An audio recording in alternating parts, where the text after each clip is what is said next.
I'm super, super excited today because I'm here with Kim from Spring Health.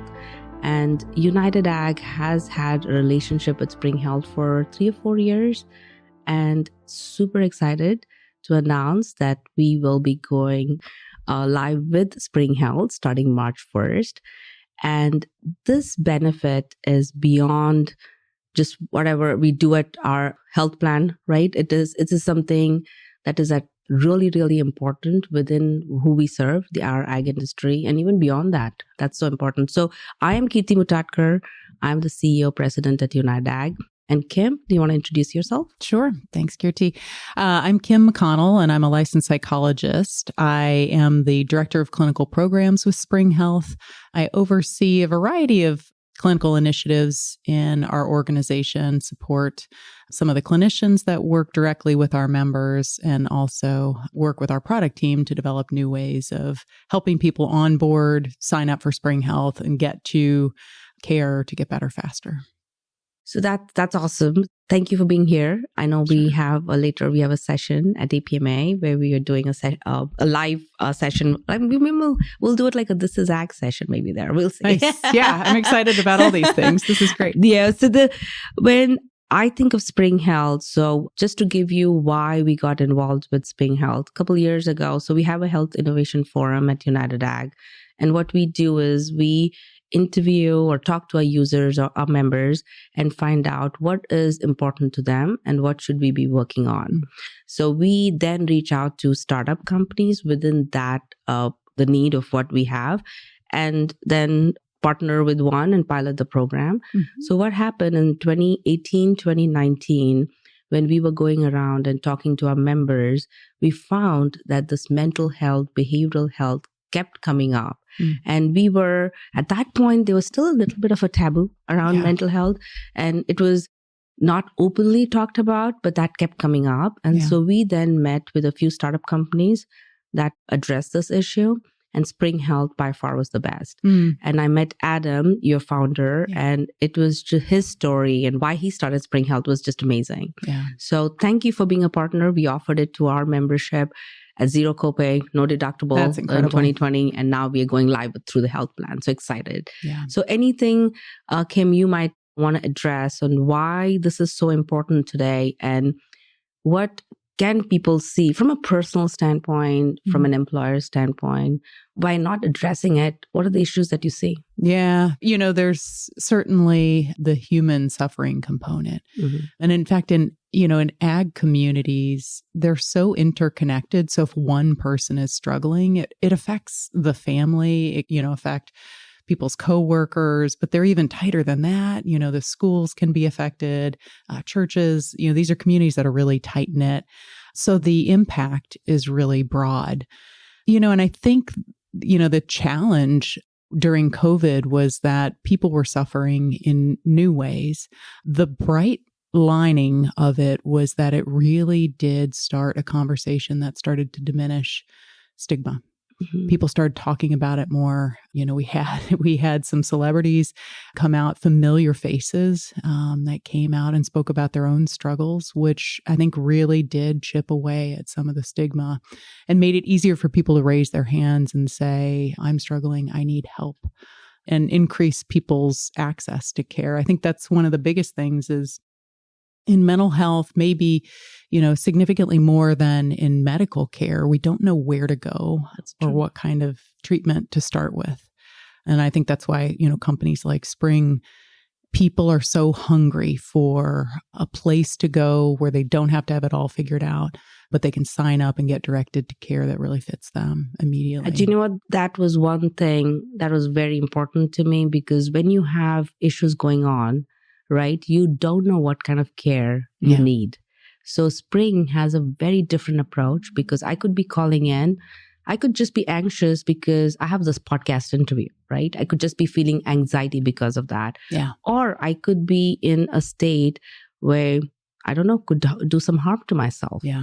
But I don't know what kind of help I need. Yeah. So your Navigator program, which people interview me and then say, okay, this is the care you need. Yeah. That's very unique, right? I haven't seen that in other companies that we had talked to. Yeah, Kirti, you're talking about our care navigation program. It really is one thing that sets us apart.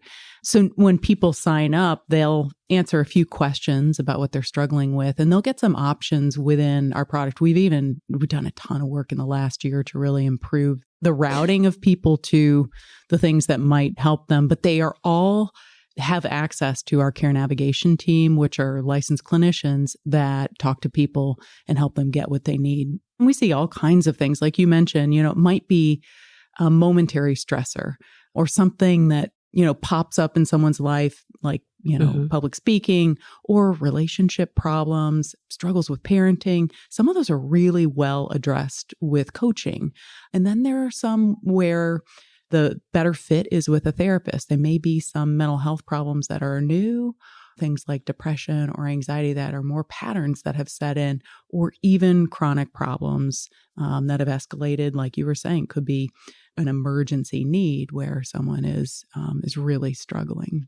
And that's one of the things that really struck me, when I was looking at and the literature recently on mental health and agriculture is agriculture is actually number 4 for the industry with the highest suicide rates in the country, which is, in my mind, staggering. It is. I actually was just talking to someone recently, and that's exactly what she was saying, especially the 26-year-olds, that range of workers that we have. Yeah. It's surprisingly so prevalent. Yeah. And I wonder, there are a lot we know what maybe some of the issues could be, but that has to be addressed as a serious problem. Yeah. The studies show that men in agriculture, they have 2 times greater chance of taking their lives. That is crazy. It's life and death. Yep. Yeah. So when you think about it, it's the human aspect of it, right? When I think about it from United Ag and what we do, from Spring Health, what you do, we'll save a health plan some cost. We'll do all that. But deep down, you're actually saving a life. Yeah. That means a lot. That makes me... It's as big as it gets. Yeah, exactly. So Kim, when I talk about United Ag and I get passionate about that saving life and the empathy, and that's why I am at United Ag. I don't see myself as running a health insurance company. I don't even think about that in those terms. Yeah. I'm like exactly what you just said today. What can we do to make somebody's life better when they're going through some issues, right? Yeah. That's what we're trying to do. Yeah. So why did you get into what's your story? That's a great question. So I actually grew up, my father was a 4th generation farmer on a grain farm in Kansas. So I didn't come from the healthcare field. Ag is very familiar, and I was actually home at Thanksgiving with my dad. And I was thinking about this question that I hear people that are at similar points in their careers. I hear people talk about wanting to retire early. And I asked my dad, I said, I remember stories of my grandfather driving around the dirt roads that surrounded our farm when he was 94 years old. He was no longer farming, but he would drive around and see what was going on every single day when they were plowing, planting, harvesting. And, I was thinking, man, he never wanted to stop working. What is it that causes somebody to feel so committed? I feel very fortunate that I landed in a spot where, I've been traveling this week with work and honestly feeling more energized by being so engaged with work. Yeah. So how did I end up here? Thankfully, with stigma reducing, I'm more comfortable telling this story. So when I was in high school, I really had a significant struggle with depression. My dad was working for a company in sales. And I went to my parents and I said, that I'd gotten to a point where things were pretty dark. And I told them, I think I need help. And I had no idea as a high school student. This is in the 90s. Right. People weren't talking about what you do in that situation. Right. But my dad, fortunately, actually had an EAP program. They had never sought counseling or mental health services. So this was new to them too. So at the time, EAPs were a little bit different, employee assistance programs that offer counseling and these sort of benefit support were different in that they were kind of triage stations for people where, if they could do crisis intervention or help someone through a real situational problem that was going to pass, then they would, work with someone for a couple sessions. But if they saw that there was more extensive care that was needed, someone needed to be seen, to really address something that had set in as a mental health problem, then they would they'd recommend someone in the community to be their mental health provider. And so that's what happened with me. I met with the EAP person. I can vividly remember the room. That experience is really imprinted in my mind. And then I started working with a provider in the community, and I saw her for a little while. And I've had mental health tune-ups throughout my life, but that experience with that counselor changed my life, truly changed my life, changed the course of my life in terms of my career, but it really shifted how I think about things, probably saved my life in that moment. And it became really clear, like I committed from that point, senior in high school, to going into psychology, going to grad school, and making this my career. Thank you for sharing that, Kim. I know that's hard to share because you've gone through it, and I could see it on your face. And that's where your passion comes from, saving. So kudos to you for going through all that. Kudos to your parents for recognizing that and then doing what you do today. That's awesome. But part of your mission and part of my mission here is for the Kims of the world who do not get that care, right? What happens then? It could be we as parents who don't know about this say, what's the big deal? Just go be happy or do something. And don't recognize those early signs that could have such disastrous end to it and could go in so many different directions. So I think we owe it because of what we do, to get that message out and say it over and over again. Please get that help. Go find out. If you see someone, your loved one, whoever it is, it could be your employee, help them out because you might not know what you might save a life later and just take them in a very different direction. Yeah. And the earlier we can intervene, the better. Obviously, it saves a great deal of suffering. But even from an employer standpoint, with the labor shortages in ag, this is, an issue, is to help people manage the stress as it comes up so they can stay in. And also, like, the cost savings are really remarkable.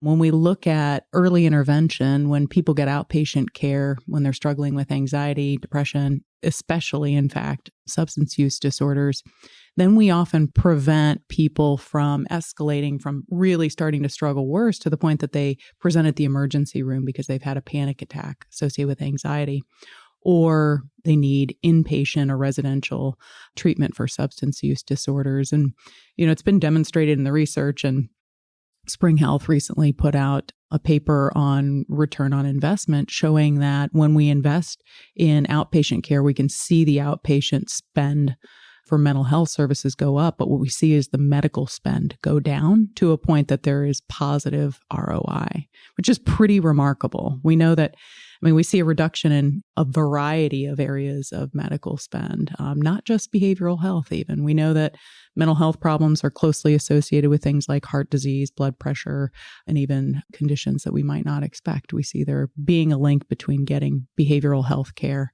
and decreased medical spend.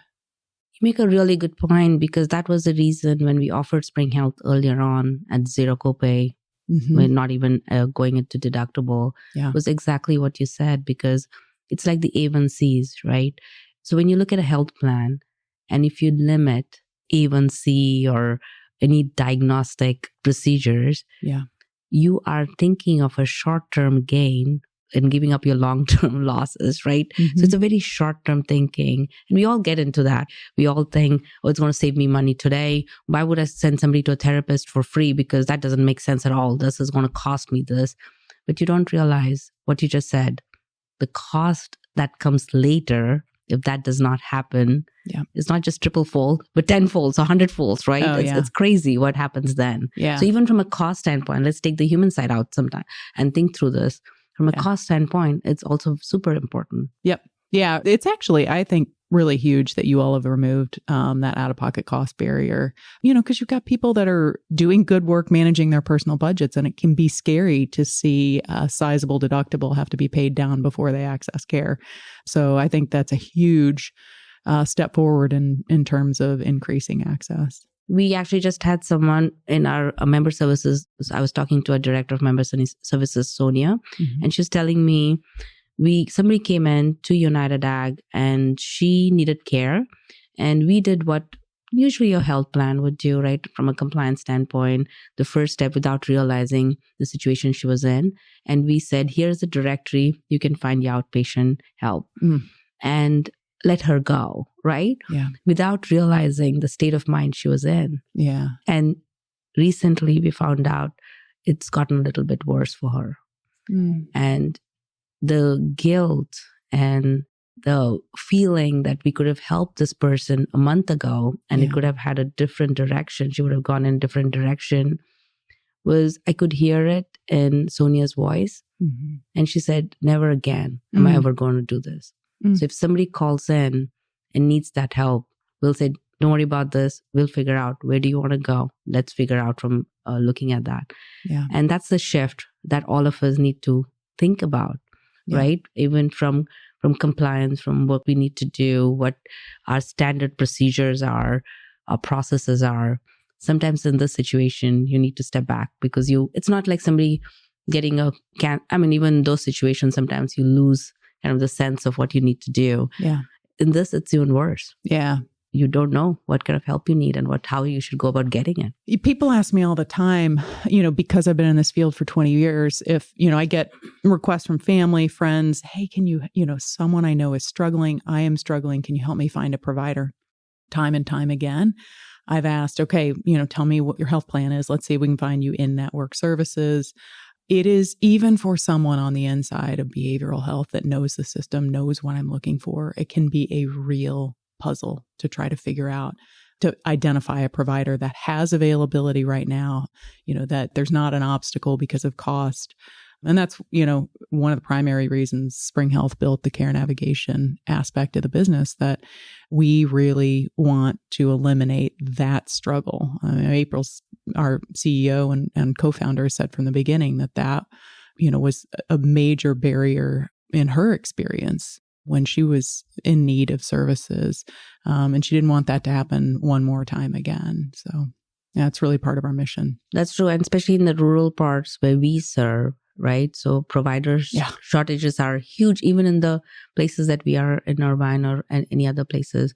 But imagine that now being triple fold in places where even medical care is not there.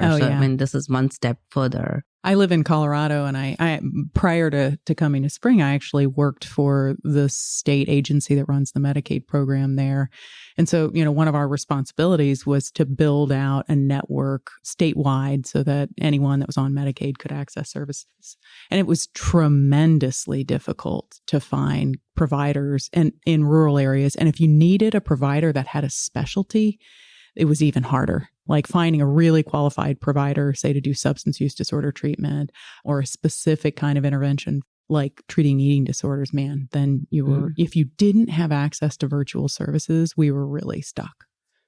Yes. So can you walk us through what happens? Let's say I'm calling in through Spring Health. What does that process look like? Sure. What happens? Yeah. So there's a few ways that you can sign up. A lot of times employers will send out communications to their members, or United Ag may send out communications to members. And there'll be a link that you can click on right in the email, or you can call into our care support team, and then you sign up. So you'll answer a few questions. You might indicate which goals you have, or we try to make it super simple and streamlined. So you can click on certain issues. Maybe anxiety is something that's a concern to you. Maybe you want to work on relationships or parenting, or you want to reduce your use of alcohol, any of those things. The whole gamut. And then you'll be presented with several options and a care plan. So we try to streamline it, not give you the entire laundry list, but really target, we call it precision mental health, where we present you with options to get engaged in care that are going to target the things that you've identified needing to struggle with. And when you get to that first provider, whether you're signing up for therapy or medication management to talk to someone about medication or coaching, you'll get a full assessment at that time. So if we didn't catch something on that initial sign up, then we're going to make sure it becomes part of what we call a treatment plan to make sure that your whole self gets addressed in the process of working with Spring. And we can even help if people need higher levels of care. So there's something between outpatient and residential care called IOP. If you need IOP, intensive outpatient or residential care, our care navigation team can help you find those resources as well. In fact, I run a care navigation team, and I've listened to some of the calls of my team members. They have gotten on the phone with residential programs, asked about bed availability, asked them to check benefits, gotten admission dates for folks that need care right now. So it's pretty cool. It is pretty cool because actually Sonia and our member services team, that they do that right now. But what a huge resource we'll have at United Ag, because she's going to have that resource, and working in partnership, we get people the help they need. Yeah, no one has to swim through their provider directory with their health plan anymore. There are good services available. We need everybody at the table to cover the mental health need, but we are working really hard to make that easier. Yeah. So from an employer standpoint, what can an employer do? I think the more an employer can communicate and destigmatize, just saying the words, putting the signs up in break rooms, sending the emails, whatever the way is that an employer communicates with their team, saying that, help is available and here's how you get it. Those are the two biggest pieces. Highlighting, if you need it. And it's not just if you need it for you, but it's also if you need it for your dependents and family. And that was the situation I was in when I was in high school with my family. I actually heard one of my colleagues say the other day that when a family member is in crisis from a mental health perspective, it is one of the worst days of your life. It truly is. If you're a parent, if you're someone's loved one, a spouse, a partner, it's pretty scary, and it's absolutely critical to know where to turn. Yeah. And the stigma that's associated with it. Yeah. As a parent, sometimes you want to hide, right? And you then sometimes take the wrong decisions because of the societal pressures of the community and all the things that go with that. Yeah. And I've watched, I'm a parent as well. Yeah. I've watched parents, they get to the point where, they finally work through the stigma, and say, okay, I think it's time to do something about this. And then they can't get into care. They can't find a qualified provider. They can't find somebody that treats the thing that your child is struggling with. And that is truly heartbreaking. There's so many barriers. I mean, even just talking about even our healthcare industry, the broader healthcare industry, and how much barriers we put in there. Yeah. And sometimes taking what the intent was, right? The intent was to take care of all of us. Yeah. Yeah. I think you're getting at the issue that providers go into it by and large because we want to help. Right. It's in our hearts and our genes to be part of the solution. And it's been my experience working in several systems where you feel like the red tape is so hard to get through that it makes it tough to even provide good care or make sure people that need it can get to you. Right. So, I think the landscape is really changing. I'm actually more optimistic now than I've ever been in my career. Yeah. I'm really feel just incredibly thankful that companies like Spring are out there. Yeah, we need to advocate for that. And I think that you're right, the change is coming, but the continuous kind of getting that message out and how the importance of that. Because it's like you said, right, earlier, you're saying, now I could be okay. Now I think I've gone past the stigma, either for me or for my kids or whatever. We get the care. And then I find out there is no provider in my area. Or then I find out I go to some facility and I don't know if it's in network, out of network. I don't know if I need it's the whole thing is so confusing. It's so is. confusing. Yeah. I mean, well, anytime I sign up for health insurance and I look at, the plan options, it's mind boggling. Yep.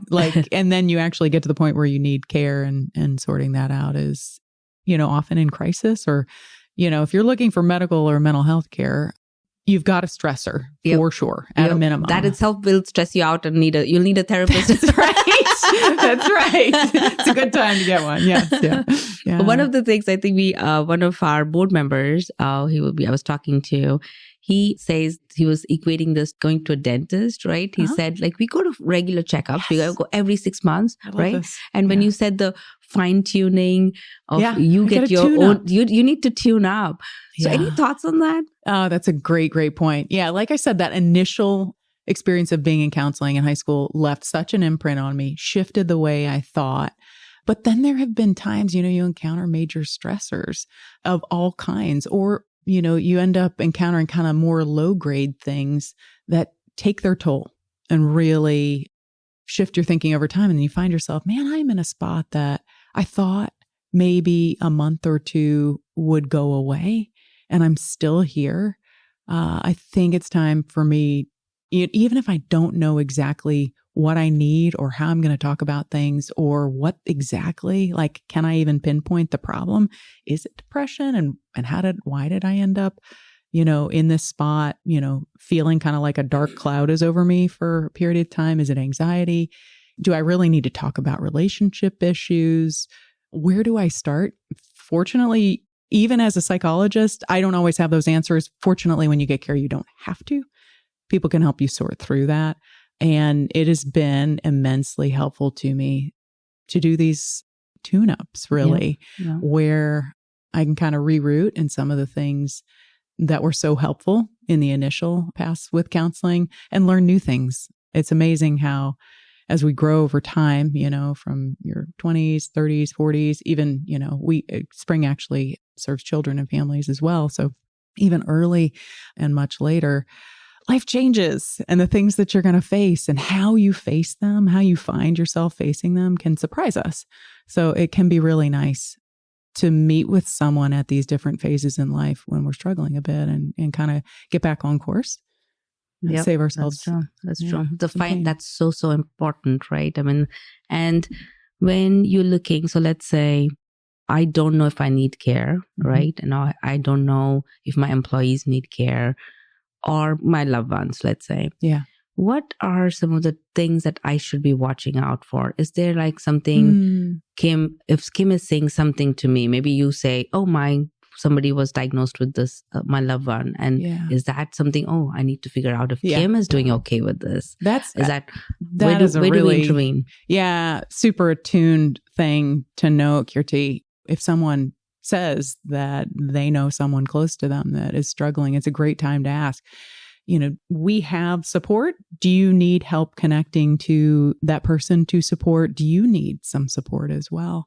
But you might also see some more subtle things like people, retreating from or sort of stepping back from their work or relationships at work or in their community, family member.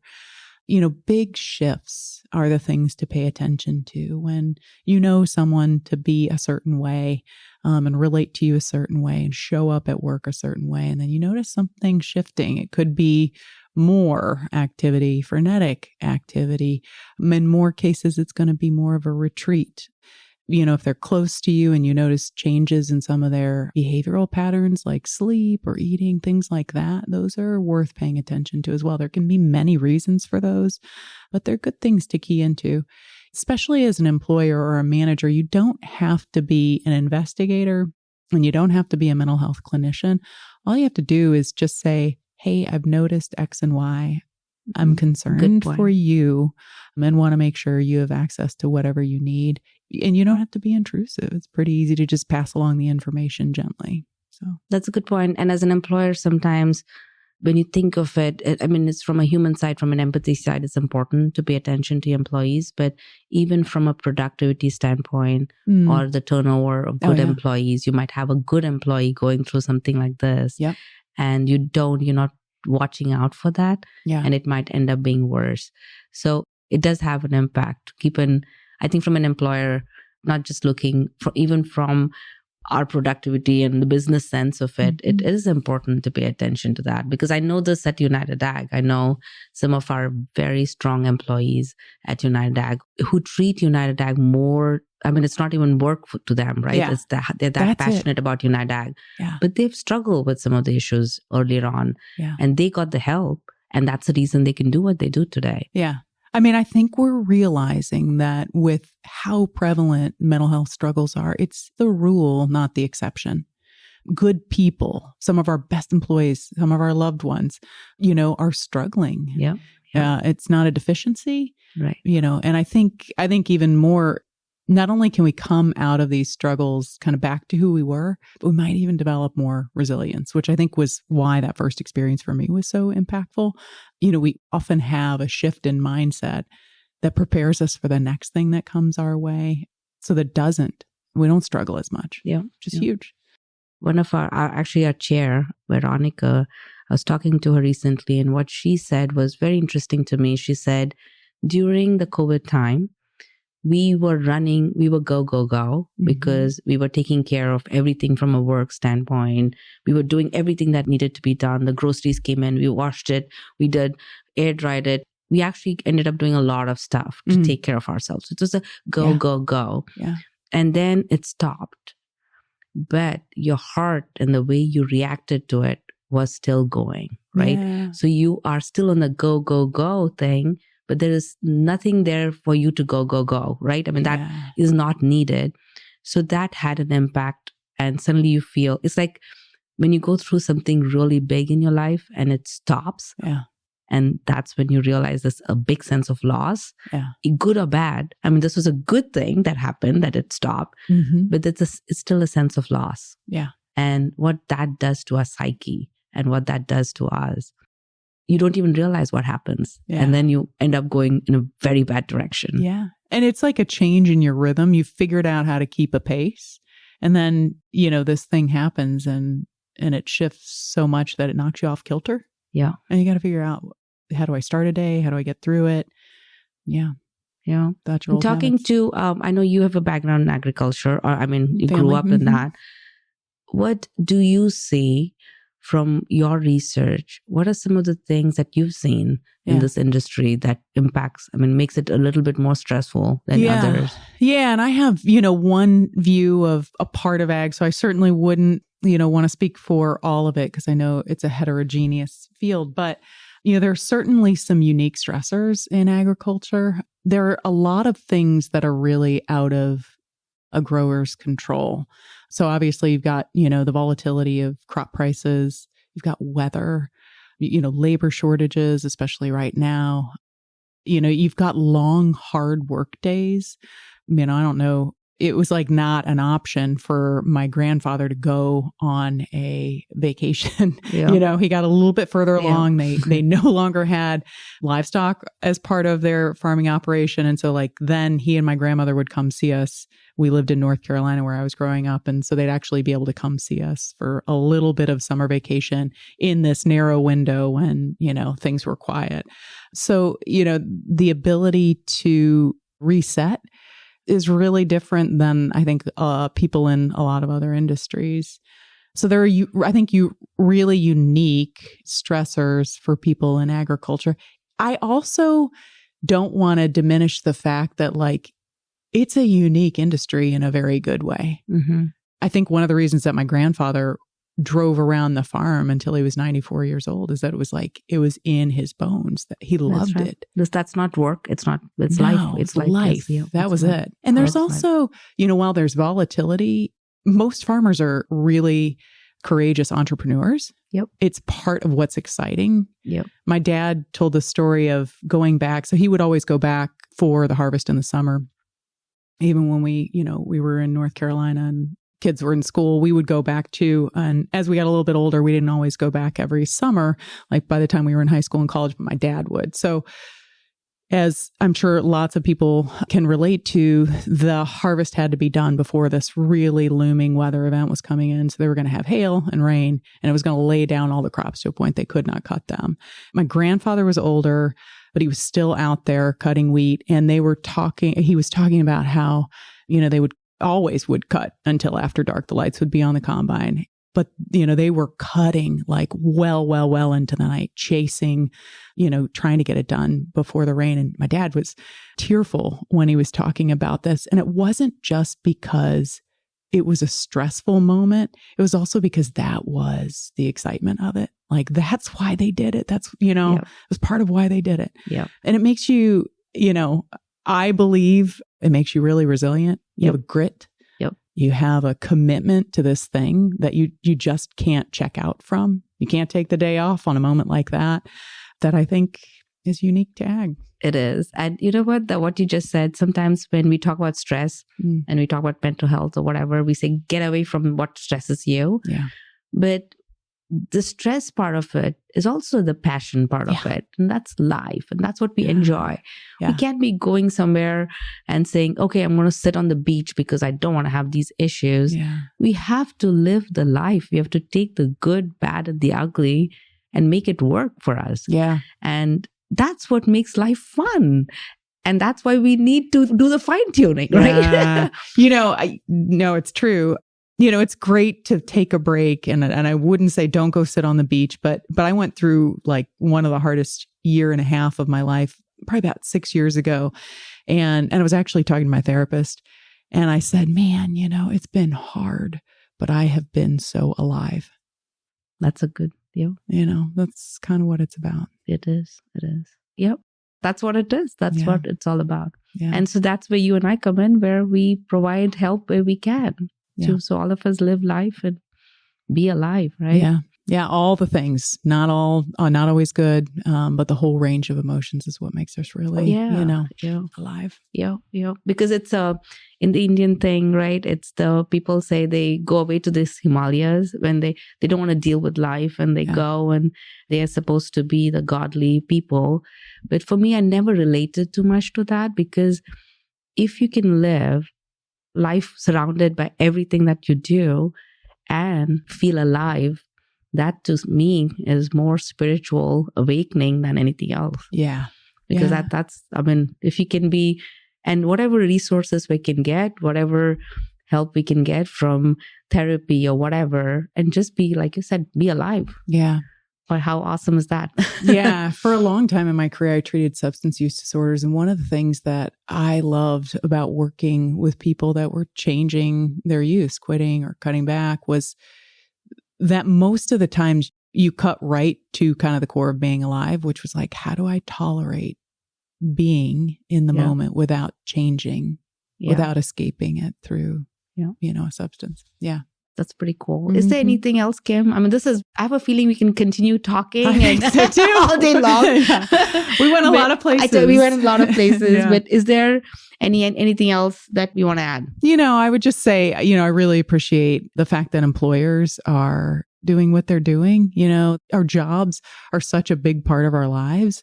And, like we were saying, good ways and bad, good stress, even bad stress, both of those things.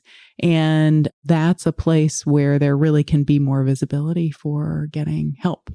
Yeah. So a call to action to anybody listening, please get help and reach out to us, reach out to Spring Health, and because it's really, really important. Mm-hmm. And if you have somebody, especially when any loved one, anybody, your employees, it's that important. We owe it to ourselves and we owe it to everybody else. Yep. So thank you so much, Kim, and thank you to Spring Health for being a partner.